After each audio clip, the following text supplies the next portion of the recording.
बहुत भीड़ लगी हुई है सर। चलिए चलिए प्लीज हटिए पीछे, क्या हुआ है? माय गॉड, ये हुआ कैसे? सर पता नहीं लिफ्ट नीचे गिर गई और ये आदमी बेचारा मर गया। अचानक ये लिफ्ट नीचे गिर गई? Yes sir. और ये आदमी लिफ्ट के अंदर ही था और मर गया? जी हाँ। कुछ तो गड़बड़ है विनीत, कुछ तो गड़बड़ है। एक काम करो, पूरी मशीनरी, पूरा केबल वगैरह चेक करो अच्छी तरह से लिफ्ट का। देखो किसी ने कुछ हरकत की है क्या। एक बात बताओ, किसी ने भी लाश को हाथ तो नहीं लगाया?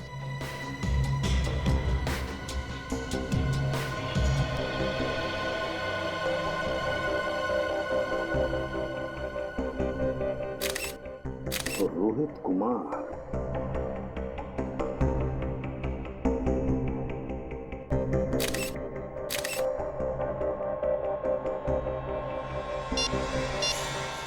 माय गॉड, वैसा ही धमकी भरा एमएमएस जैसा आकाश को भेजा था।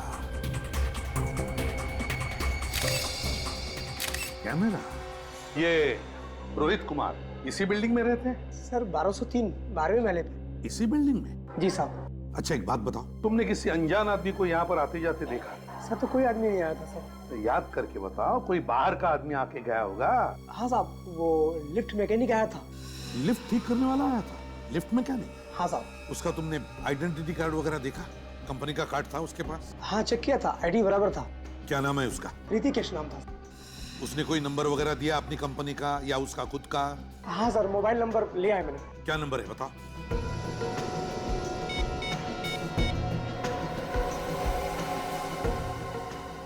डैम इट, फोन उठा नहीं रहा है, जरूर गलत नंबर दिया होगा। सर, हाँ सर ये लिफ्ट अपने आप नीचे नहीं गिरी, इसके साथ छेड़खानी हुई है। यही शक था मुझे। लिफ्ट मैकेनिक बनकर आया था।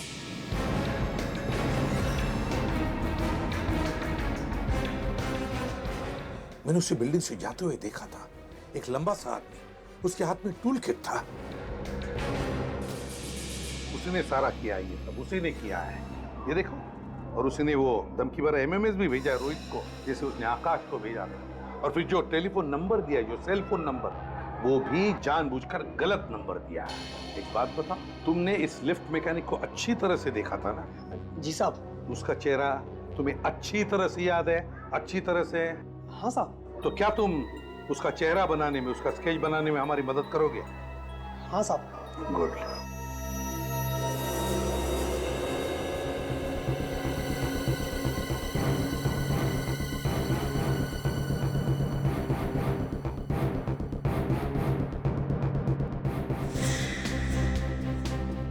स्केच तैयार हुआ? सर एक लगभग रेडी है, दूसरा तैयार हो रहा है। एक बार दोनों स्केच बन जाए सर, पता चल जाएगा ये दोनों खून आपस में जुड़े हुए हैं या नहीं। है, कनेक्शन है। पहले रोहित और आकाश को एमएमएस भेजा गया, फिर एमएमएस देखने के बाद इन दोनों का खून किया गया। आकाश को पानी में डुबो के मारा गया और रोहित को लिफ्ट में। दोनों के खून में कोई ना कोई संबंध जरूर है। रोहित और आकाश के बारे में पता लगाना चाहिए।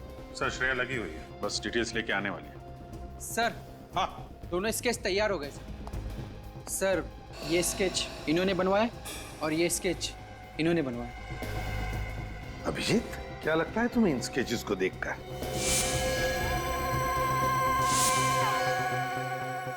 सर गौर करने वाली बात तो है सर। जरा इसका ये चश्मा और दाढ़ी मूछ निकालो। जी सर।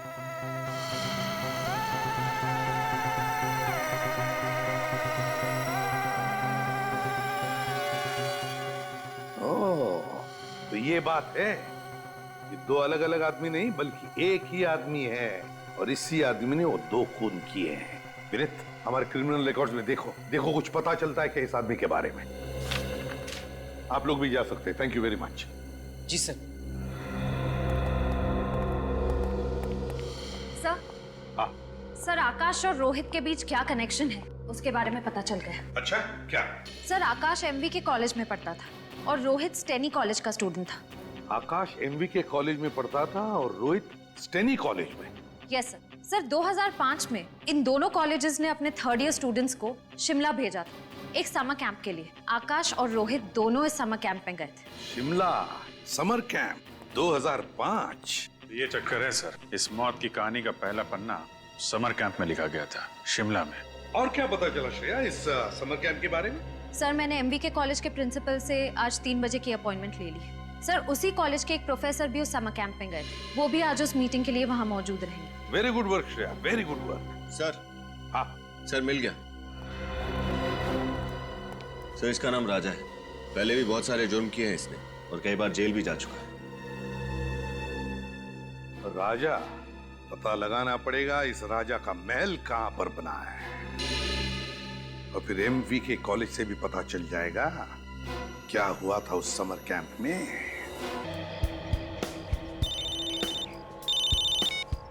हाँ माधुरी बोलो।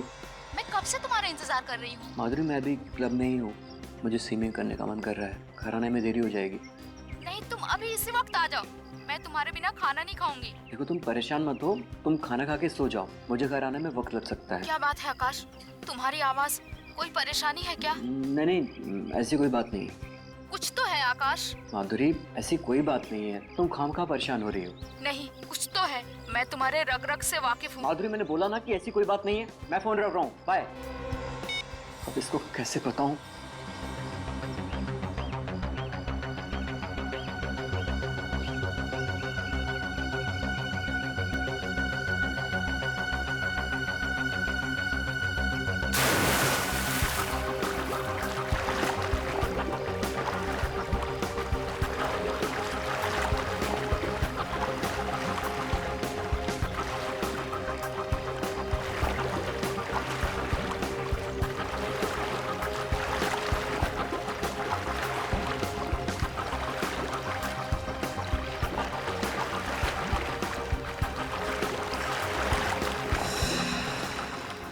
क्या हो रहा है? मेरे हाथ पे काम क्यों नहीं कर रहे? कोई है? बताओ मुझे। कोई है? क्या मुझे?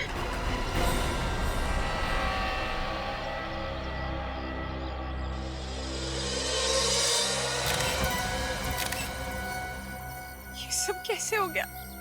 संभालिए अपने आप को। मुझे तो पहले ही पता था सर, ये कुछ ना कुछ गड़बड़ जरूर है। अगर मैं यहाँ पहले आ गई होती तो आकाश जिंदा होता। क्या मतलब? सर आकाश के मरने से पहले मेरी उससे फोन पे बात हुई थी। उसकी आवाज से लग रहा था जैसे वो किसी चीज को लेकर बहुत परेशान है। आकाश ने आपको बताया नहीं कि ये किस बात को लेकर परेशान था? नहीं सर, मैंने इनसे पूछने की बहुत कोशिश की, लेकिन इन्होंने मुझे कुछ नहीं बताया सर। और सर सबसे अजीब बात तो ये है कि आकाश कोई मामूली स्विमर नहीं था, स्टेट लेवल का स्विमर था। क्या? स्टेट लेवल का स्विमर था ये? हाँ सर, उसने बहुत सारे मेडल्स भी जीते थे। सर इसीलिए उनके आसपास कोई गार्ड नहीं था। तो सर फिर इस आकाश की मौत हुई कैसे? मैं भी वही सोच रहा हूँ। ये आकाश स्टेट लेवल का एक्सपर्ट स्विमर था, तो पानी में डूब के कैसे मर गया? पहले ये पता करना होगा कि इसकी परेशानी की वजह क्या थी।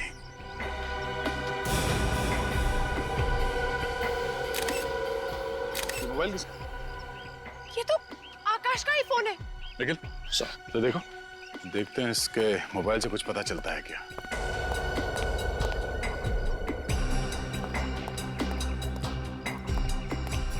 अरे आज एक MMS आया। MMS? सर किसका है? किसी अननोन नंबर से MMS आया है, देखते हैं।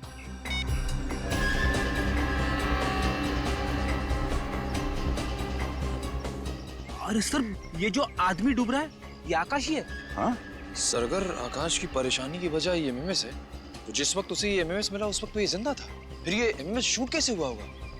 ये चेहरा आकाश का दिख तो रहा है, और मुझे लगता है ये आकाश है नहीं। आकाश नहीं है? क्या मतलब? मतलब ये है कि ये धर किसी और का है और इस पे सर आकाश का चिपकाया गया है। ऐसा हो सकता है? बिल्कुल हो सकता है फ्रेडी। आजकल टेक्नोलॉजी की मदद से क्या क्या हो सकता है तुम सोच भी नहीं सकते। एक काम करो, पता करो ये नंबर किसका है। अच्छा, ये आकाश जब स्विमिंग पूल पर आया उसके बाद कोई यहाँ पर आया था? नहीं सर, कोई नहीं आया था। ठीक है।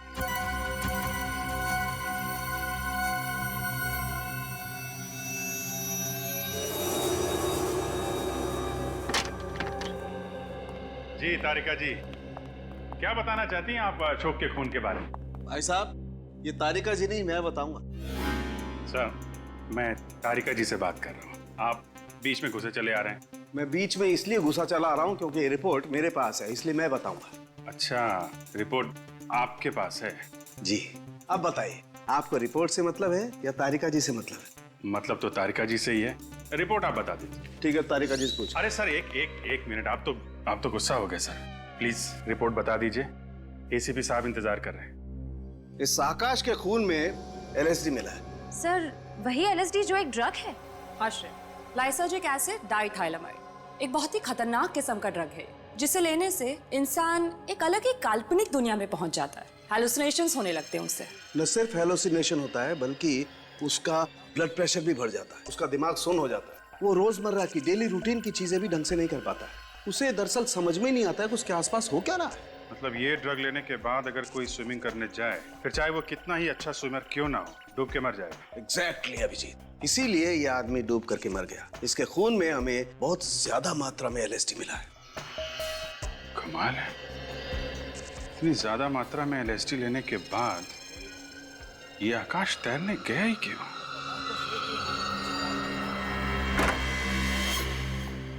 समझ में नहीं आ रहा है कि ये लोग नशे के चक्कर में फंस कैसे जाते हैं। 2 पल के नशे के चक्कर में आकाश ने अपनी जिंदगी गंवा दी और अपने परिवार वालों का भविष्य अंधेरे में धकेल दिया। सर फिर भी अभिजीत, मुझे लगता है कि आकाश ने वो ड्रग नहीं लिया था, उसे ड्रग दिया गया था। ड्रग दिया गया था ताकि जब वो स्विमिंग करने जाए तो डूबकर मर जाएगा। सर ये काम जरूर उसी का होगा जिसने आकाश के मोबाइल पे वो वीडियो भेजा था। विनीत, क्या पता चला एमएमएस के बारे में? सर निखिल गया मोबाइल कंपनी पता करने के लिए। अभिजीत, मुझे तो लगता है जिसने भी आकाश को ये एमएमएस भेजा ना, वो ना सिर्फ उसे डराना चाहता था बल्कि ये बताना चाहता था कि आकाश देख, मैं तेरे साथ ये करूंगा। और फिर वैसे ही किया, उसे डुबो के मार दिया। हाँ निखिल, उस नंबर का पता चल गया? किसका नंबर है वो? ओके सर, उस नंबर का पता चल गया जिससे आकाश को वो एमएमएस भेजा गया था। किसका नंबर है वो? सर कोई स्मिता कुमार है, वो एनडी नगर में रहती है। एनडी नगर? अभिजीत, तुम आकाश के घर जाओ और पता लगाओ कि किसने आकाश को ड्रग्स दिया और कैसे दिया। Okay sir. और मैं और विनीत हम स्मिता कुमार के घर जाते हैं। स्मिता कुमार।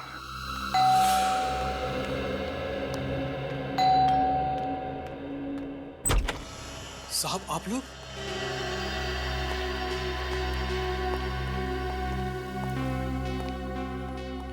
माधुरी जी, आपने हमें बताया क्यों नहीं? आपके हस्बैंड ड्रग्स लेते थे, एलएसडी। आकाश ड्रग्स लेते थे? आप तो ऐसे चौंक रही हैं जैसे आपको इसके बारे में कुछ पता ही नहीं। क्या कह रहे हैं सर? आकाश तो सिगरेट और शराब के नाम से भी नफरत करते थे और आप लोग कह रहे हैं कि आकाश ड्रग्स लेते थे? सचिन, पंकज, चेक करो घर। देखिए सर, देखिए, हम सिर्फ वही कह रहे हैं जो हमें फोरेंसिक रिपोर्ट ने बताया है। एलएसडी वजह है आपके पति के पानी में डूब के मरने की, वरना इतने एक्सपर्ट स्विमर थे आपके हस्बैंड, बिना किसी वजह के स्विमिंग पूल में तो डूब नहीं सकते।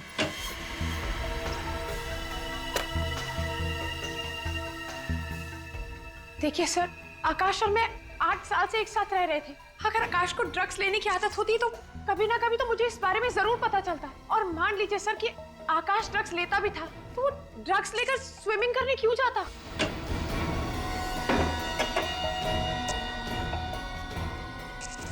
तो आप ये कहना चाहती हैं कि किसी और ने आकाश को ड्रग्स दी, शायद खाने पीने की चीजें मिला के, धोखे से? ऐसा हो सकता है सर, पर ऐसा कौन करेगा? जहाँ तक मुझे पता है सर, आकाश की किसी से भी कोई दुश्मनी नहीं थी। दुश्मनी तो थी माधुरी जी, वरना कोई धमकी भरा एमएमएस क्यों भेजता आकाश को?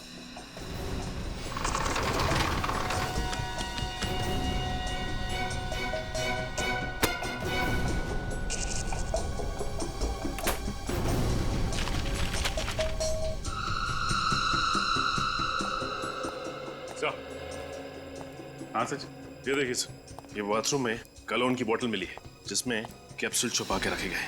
ये देखिए, लगता है एलएसडी है ये। इसका मतलब है कि आकाश चोरी छुपे ड्रग्स लेता था? आकाश के कॉलोन की बोतल में ड्रग्स, और इसके बारे में आपको कुछ भी पता नहीं है? आप मुझ पे शक कर रहे हैं? ये ड्रग कैसे आई? ये तो डॉक्टर सुरेश को पता होगा। डॉक्टर सुरेश? हाँ सर, आकाश को जब भी कोई प्रॉब्लम होती थी तो वो उन्हीं के पास जाता था। डॉक्टर सुरेश?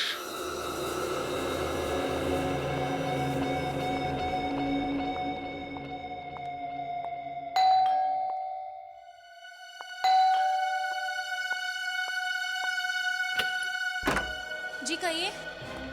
अरे देखिए, अगर आप इंश्योरेंस से आए तो मैं आपको बता दूं कि मैंने इंश्योरेंस करवा लिया है। आप प्लीज आपने तो अपनी जान का इंश्योरेंस बनवा लिया। उन लोगों का क्या जिनकी जाने ली थी, उनके इंश्योरेंस का क्या? ये क्या बकवास कर रहे हैं आप? बकवास नहीं कर रहे हैं, पूछताछ कर रहे हैं। हम लोग सीआईडी से हैं। सीआईडी? जी हाँ, सीआईडी। एक बात बताइए, क्या तुमने किसी आकाश नाम के आदमी को अपने मोबाइल से एमएमएस भेजा था? एमएमएस? जी हाँ, एमएमएस, जिसमें आकाश पानी में डूबता हुआ दिखता है, वो एमएमएस भेजा था?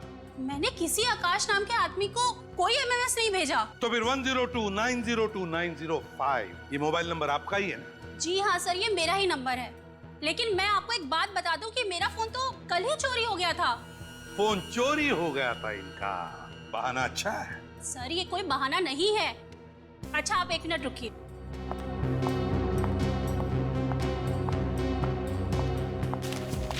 ये देखिए सर, मैंने अपने फोन के चोरी होने की रिपोर्ट भी लिखवाई थी। कहाँ चोरी हुआ था आपका मोबाइल?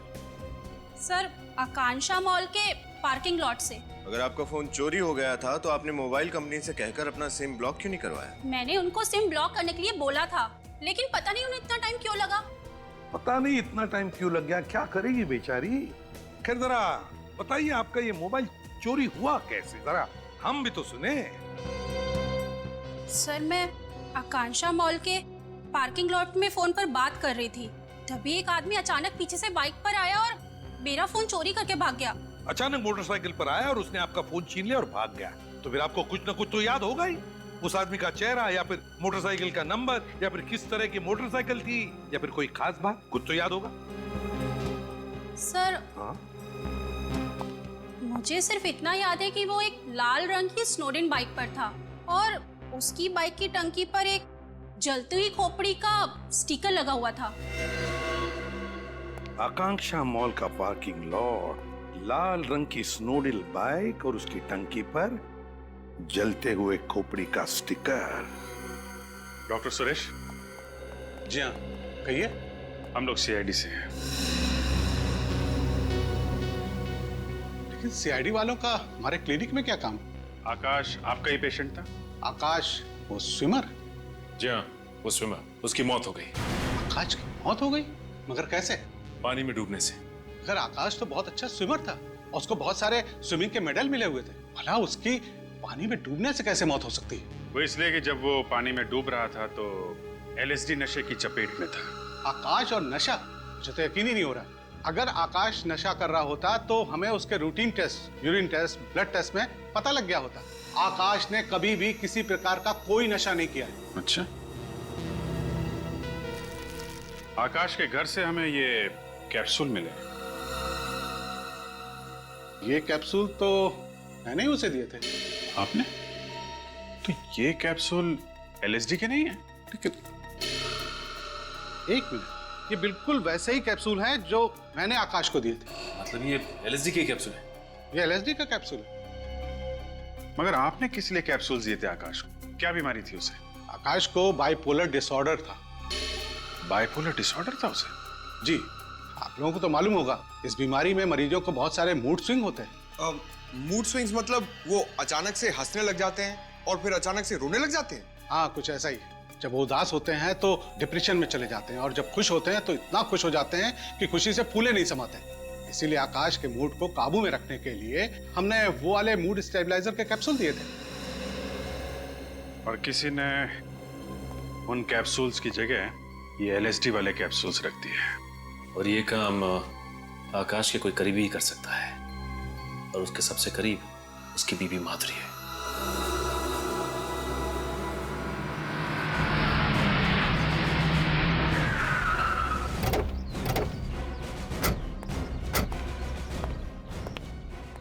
हमें एक बाइक के बारे में पूछताछ करनी है।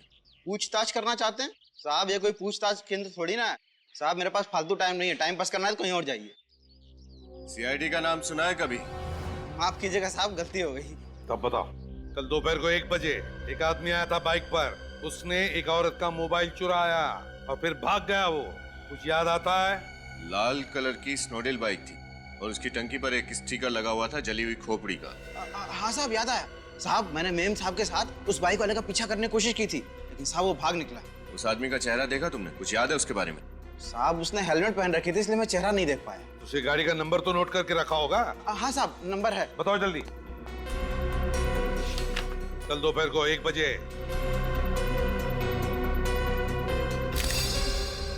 साहब ये रहा, ये ATZ BT 0197। ATZ BT 0197। RTO को फोन करो, उनसे कहो यहाँ पर भी एक बाइक दिखे या मिले तो तुरंत हमें इन्फॉर्म करने के लिए।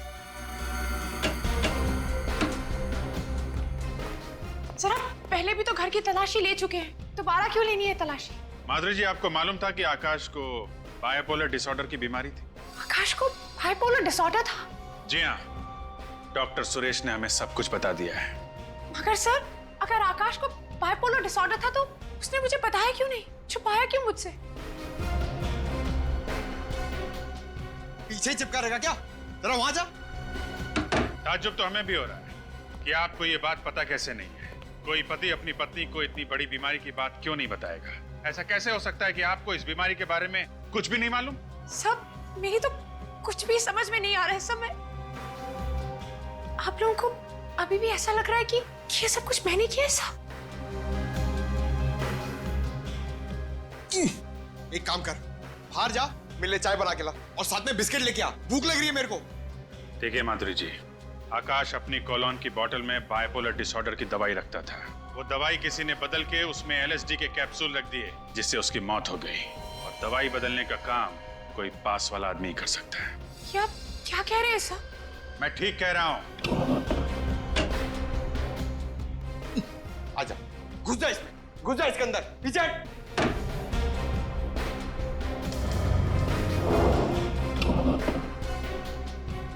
मैं आकाश को क्यों मारूंगी? मैं तो बहुत प्यार करती थी उससे। और आप यकीन माने या ना माने, मैं अपने आप को अभी भी समझा नहीं पा रही हूँ कि आकाश इस दुनिया में नहीं रहा।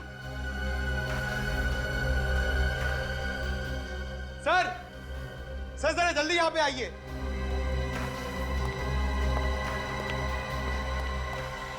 हाँ पंकज। सर ये देखिए, इस घड़ी के ऊपर एक कैमरा छुपा के रखा हुआ है। ओह, तो ये कैमरा सीधे बाथरूम पे नजर रख रहा है। हाँ सर, और ये आकाश जब बाथरूम का दरवाजा खोलकर अपनी दवा खाने जाता था तो ये कैमरा वहां से सब कुछ रिकॉर्ड करता होगा। और इसी बात का फायदा उठाकर खूनी ने उसकी दवाओं से वो LSD के कैप्सूल्स बदल दिए, जो कि दिखने में बिल्कुल वैसे ही दिखते थे। माधुरी जी, अब आप कहेंगे कि आपको इस कैमरे के बारे में भी कुछ नहीं मालूम? प्लीज मेरी बात का यकीन कीजिए, मुझे नहीं पता सर कि ये कैमरा यहाँ पर कैसे आया। तुम्हें मालूम है? नहीं साहब, इसके बारे में मुझे भी कुछ नहीं मालूम। अच्छा पंकज, कैमरा निकाल लो, पता करते हैं ये कैमरा कहां से खरीदा गया और किसने खरीदा।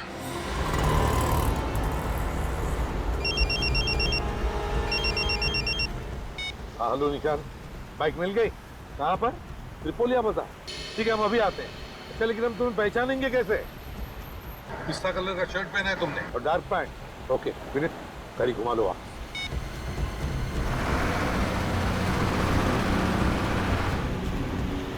त्रिपोलिया बाजार यहीं कहीं आसपास ही होना चाहिए। सर, यही है त्रिपोलिया बाजार। नजर रखना जरा, पिस्ता कलर का शर्ट पहना हुआ है उस निशान पर। कहीं वो तो नहीं? वो देखो, आगे जाके यूटर्न मार लो।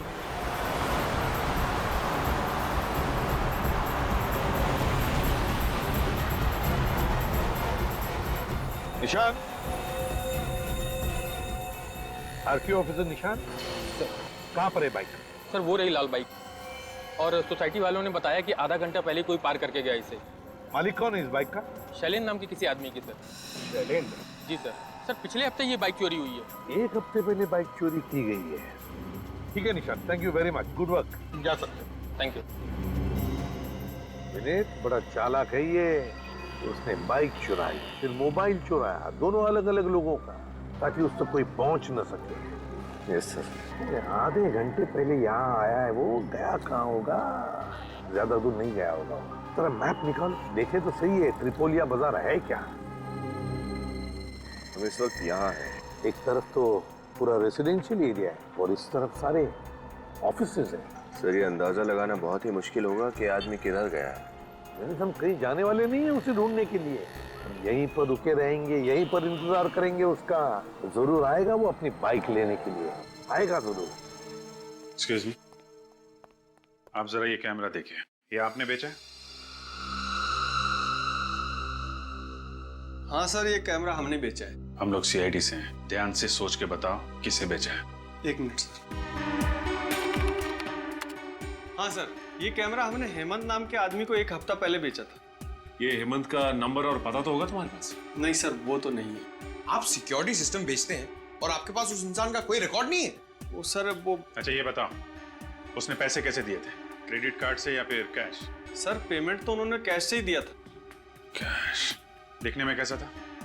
सर हाँ सर, थोड़ा थोड़ा याद है। अरे यार, आप सिक्योरिटी सिस्टम्स बेचते हैं और आप ही के पास सिक्योरिटी कैमरा नहीं लगा हुआ है। आपका सुझाव तो अच्छा है, मैं बहुत जल्दी लगवा लूंगा। सुझाव का क्या करोगे? हेमंत को जो करना था वो करके चला गया। पंकज, हो गया? एक बार बताओ, वो आदमी कैसे आया था यहाँ पे? किसी के साथ आया था, अकेले आया था, क्या बात कर रहा था यहाँ पे? किसी से फोन पे बात कर रहा था? कुछ भी याद है उसके बारे में? हाँ सर, वो फोन पे बात कर रहा था। क्या बात करता, सुना तुमने? क्या कह रहा था? दिमाग पे जोर डालो, याद करो, क्या कह रहा था वो? हाँ सर, याद आया। वो फोन पे कह रहा था कि मैं वेयर हाउस बहुत जल्दी पहुंच जाऊंगा। कौन सा वेयर हाउस? ये तो नहीं बोला उसने फोन पर सर। एक बात तो पक्की है, उस एमएमएस वाले खूनी ने किसी वेयर हाउस को अपना अड्डा बना रखा है। तुम्हें उसके बारे में जो भी याद है, जितना भी याद है, उसका स्केच बनवाओ। ब्यूरो चलो। सर अगर ये बाइक लेने वापस ही नहीं आया तो? चोरी की बाइक है, हो सकता है छोड़ के भाग गया हो। आएगा वो विनीत, जरूर आएगा बाइक लेने के लिए। हाँ अभिजीत, मतलब पता चल गया कैमरा कहाँ से खरीदा था? कैमरा खरीदते वक्त किसी वेयर हाउस का जिक्र भी किया था। कैसा वेयर हाउस अभिजीत? कौन सा वेयर हाउस पता चला? बिल्कुल, हम पता लगा लेंगे वेयर हाउस का। Good work Vineet. जरा मैप देखो, त्रिपोलिया बाजार का देखो, आसपास कोई वेयर हाउस है क्या? ये देखिए सर, इस बाजार के इस तरफ 4 वेयर हाउस है सर। तो हो सकता है ये खूनी इन चारों में से किसी एक वेयर हाउस में छुप कर बैठा होगा। वेयर हाउस चलते हैं सर। लेकिन अगर हमारे जाने के बाद ये बाइक लेने वापस आया तो? ये बाइक वाला भाग कर जाएगा कहाँ? चलो पहले वेयर हाउस चलते हैं, खूनी को देखते हैं।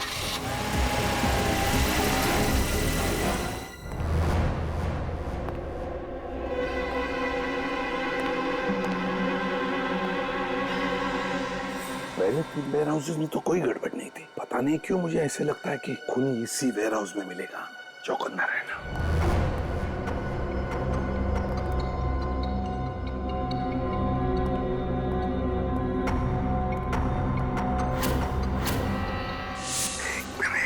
ये देखो पैरों के निशान। सर ये निशान देखकर तो लग रहा है निशान ताजे हैं। हाँ। कोई अभी जल्दी में यहाँ से आ गया है। लगता है खूनी अभी भी यहीं पर है।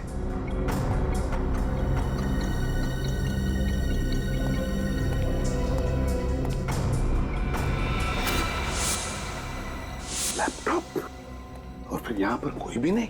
ये भाग तो नहीं गया। लैपटॉप खोलो और देखो, देखो क्या है लैपटॉप पर।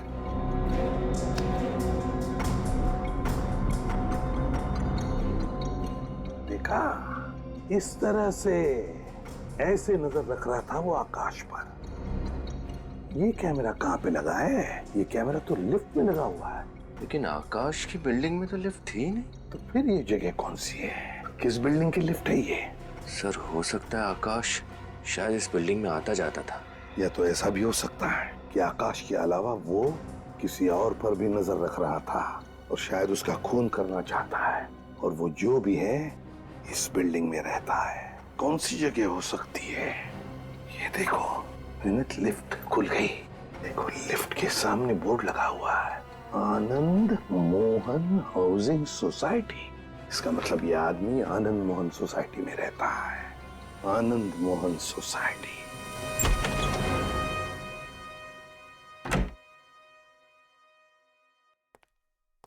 हाय। हाय। एमएमएस? ये किसने भेजा? अननोन नंबर लग रहा है, देखते हैं। ये क्या है? ये लिफ्ट के अंदर कौन जा रहा है?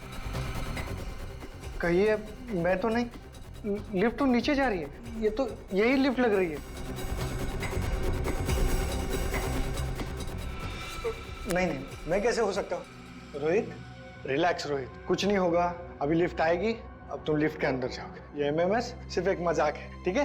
अब लिफ्ट आएगी और तुम अंदर जाओगे।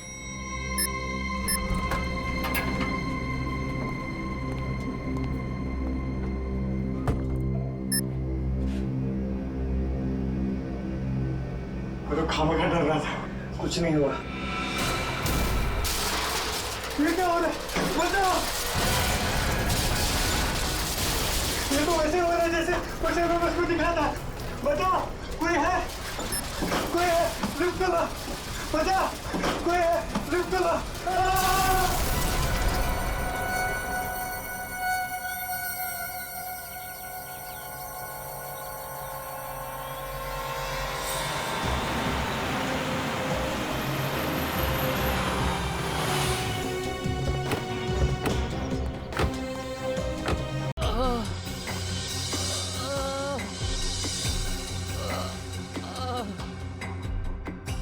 विनीत, किसी की कराने की आवाज आ रही है, शायद उस तरफ से।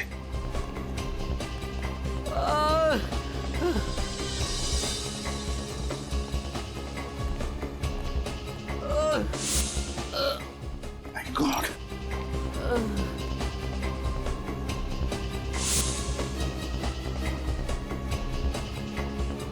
तुम विशाल हो ना? सर विशाल। विशाल? विशाल क्या हुआ? सर, उसे बचा लो सर। किसे? किसे बचा लीजिए? हैं? मेरी मंगेतर प्रिया को। क्या हुआ प्रिया को? कहाँ है वो? राजा। क्या? उसे अपने साथ ले गया। राजा प्रिया को अपने साथ ले गया? हाँ? कुछ पता है कहाँ गया? सर। पंकज, तुम इसे हॉस्पिटल ले जाओ, हालत बहुत खराब है। विनीत, श्रेया को फोन करो, बुला लो उसे। हमें प्रिया को बचाना चाहिए, जल्दी। पंकज, हम लोग जाते हैं।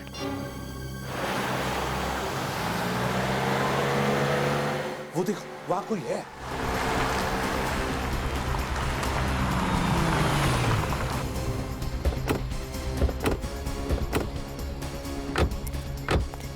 सर, कहीं ये प्रिया तो नहीं? प्रिया, तुम ठीक हो? उठो आराम से। आप लोग? हम सीआईडी से। तुम ठीक हो ना? मैं ठीक हूँ। संभालो इसे।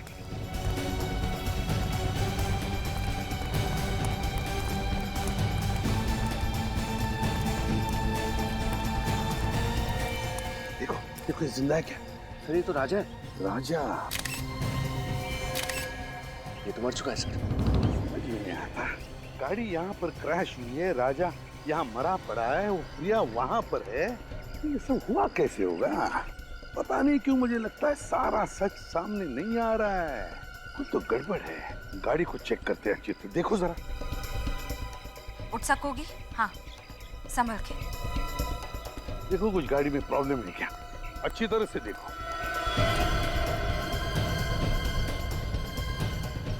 रुको, मैं पानी लेकर आती हूँ। हाँ?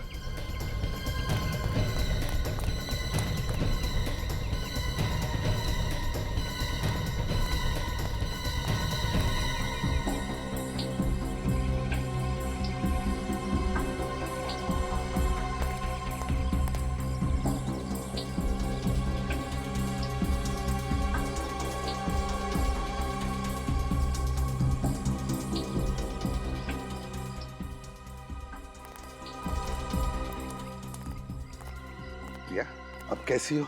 मैं बिल्कुल ठीक हूँ सर। आप लोगों ने मेरी जान बचाई, इसका एहसान मैं जिंदगी भर नहीं भूल पाऊंगी। अरे नहीं, लेकिन ये सब हुआ कैसे? हाँ, मैं और विशाल घर पर टीवी देख रहे थे, तभी अचानक घंटी बजी। मैंने दरवाजा खोला तो ये जबरदस्ती घर के अंदर घुस आया। विशाल को मारने लगा, कहने लगा कि कोई पुराना कर्म है जिसकी सजा इसे चुकानी ही होगी। फिर क्या हुआ? फिर विशाल को अधमरा करके किचन की ओर चला गया गैस ऑन करने के लिए। फिर मुझे जबरदस्ती अपने साथ ले जाने लगा। कह रहा था कि मेरे साथ क्या करना है इसका फैसला उसका बॉस ही करेगा। बॉस? मतलब राजा का कोई बॉस भी है? हाँ सर, मैं बहुत रोई, बहुत चिल्लाई। अपने आप को बचाने की मैंने बहुत कोशिश की, लेकिन ये जबरदस्ती मुझे अपने साथ ले आया। मगर एक बात समझ में नहीं आई कि ये एक्सीडेंट कैसे हुआ? मैंने भी हार नहीं मानी सर। ये ड्राइविंग सीट पर बैठा था, मैंने स्टीयरिंग व्हील इस बड़े से पत्थर की तरफ घुमा दिया। मैं गाड़ी से कूद गई। गाड़ी इस पत्थर से जा टकराई और शायद तभी इसकी मौत भी हो गई। मतलब राजा ड्राइविंग कर रहा था, फिर प्रिया ने पूरी स्टीयरिंग व्हील ऐसे घुमा दी और गाड़ी को क्रैश कर दिया। सर राजा तो मर गया, अब उसके बॉस तक कैसे पहुंचेंगे हम? बॉस तो मिल गया विनीत, बॉस तो सामने ही है। बॉस सामने है मतलब बॉस सामने है, सामने। विनीत सर, ये दोनों सीट देखो। ये सीट तो बहुत आगे है। हाँ, ड्राइवर की सीट बहुत ही आगे है, इसका मतलब समझ गए? विनीत, ये राजा कम से कम 6.25 फीट का आदमी है। क्या वो ड्राइविंग सीट इतनी आगे लेकर वो ड्राइविंग सीट पे बैठ सकता है, ड्राइविंग कर सकता है? ये बात तो है सर। समझ गए? समझ गया सर। आप लोग मुझ पर इल्जाम लगा रहे हैं, मैं भला विशाल पर हमला क्यों करवाऊंगी? बताता हूँ। राजा से आकाश और रोहित का खून करवाया, मगर विशाल बच गया, और अब तुमने राजा को ही मार डाला ताकि तुम तक कोई भी पहुंच ना सके, समझे? कहाँ भाग रही हो? सबको एमएमएस भेजने का बड़ा शौक है ना तुम्हें? ये रहा तुम्हारा इनाम।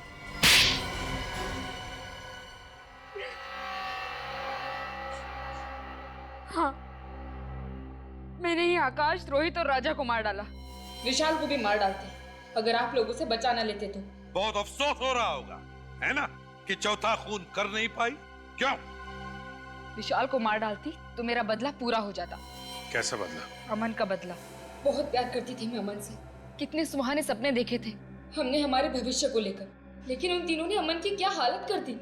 आज मेरा मन अपनी प्रिया को पहचानता तक नहीं है। अमन की इस हालत के लिए वो तीन जिम्मेदार कैसे? 8 साल पहले शिमला के समर कैंप में उन तीनों ने जबरदस्ती अमन को शराब पिलाई। उस बेचारे को तो पता तक नहीं था कि उस शराब में ड्रग्स मिला रखी थी। उस ड्रग्स की मात्रा इतनी ज्यादा थी कि हमें तभी अमन को हॉस्पिटल लेकर जाना पड़ा। पूरे कॉलेज में अमन की बदनामी हुई कि अमन ड्रग्स लेता है। उसे कॉलेज से भी निकाल दिया, कहीं और एडमिशन नहीं मिला उसे। इस बात का उसे इतना गहरा सदमा लगा कि आज तक वो। फिर अमन की इस हालत का बदला लेने की तुमने ठान ली? हाँ, मैंने ही राजा को तीनों को मारने की सुपारी दी थी। एमएमएस भेजे और काम खत्म हो जाने के बाद मैंने खुद ही राजा को ऊपर पहुंचा दिया। उस एमएमएस में राजा ही था ना, जो डूबने की एक्टिंग कर रहा था? जी। अमन के साथ जो कुछ हुआ वाकई बहुत बुरा हुआ, इसका अफसोस है हमें, लेकिन जुर्म की आग को बदले की आग नहीं बुझा सकती। 3 खून किए तुमने, और खूनियों की मंजिल एक ही है, फांसी का फंदा।